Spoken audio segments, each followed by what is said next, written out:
Life insurance agents association Agartala ১ নং শাখার ১৭তম দ্বিবার্ষিক সাধারণ সম্মেলন অনুষ্ঠিত হয় শনিবার রবীন্দ্র শতবার্ষিকী ভবনে।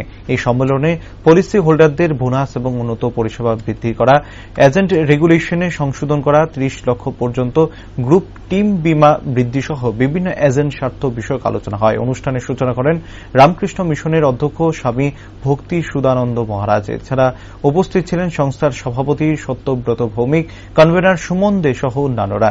এলআইসির আত্মপ্রকাশ হয়েছিল ১৯৫৬ সালে। মাত্র ৫ কোটি টাকার লগ্নি নিয়ে এলআইসির পথ চলা শুরু হয়েছিল।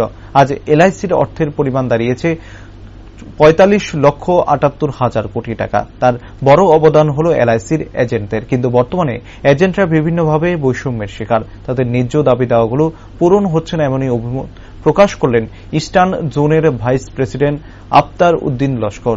এদিন রামকৃষ্ণ মঠ মিশনের অধ্যক্ষ স্বামী ভক্তি সুদানন্দ মহারাজ সম্মেলনের উদ্বোধন করে বলেন যে এজেন্টদের জন্যই আজকে এলআইসি এতটা প্রসারতা লাভ করেছে। তিনি সম্মেলনে উপস্থিত সবাইকে শুভেচ্ছা জানান এবং সম্মেলনের সফলতা কামনা করেন। এলআইসির জন্ম হয়েছিল 1956-এ মাত্র ৫ কোটি টাকার পুঁজি নিয়ে। আজ সেটা ৪৫,৭৮,০০০ কোটিতে গিয়ে পৌঁছেছে। এই যে বিশাল, তার পিছনে সব থেকে বড় অবদান আমাদের এই এলআইসি এজেন্টসদেরই। কিন্তু আমরা এলআইসি এজেন্টস বিভিন্নভাবে বৈতারমূলক শিকার। আমাদের দাবি দেওয়াগুলা ঠিক হচ্ছে না। যেমন আমাদের গ্র্যাজুইটি, আমাদের এজেন্টস রেগুলেশন, যেটাতে অনেক ভুল আছে।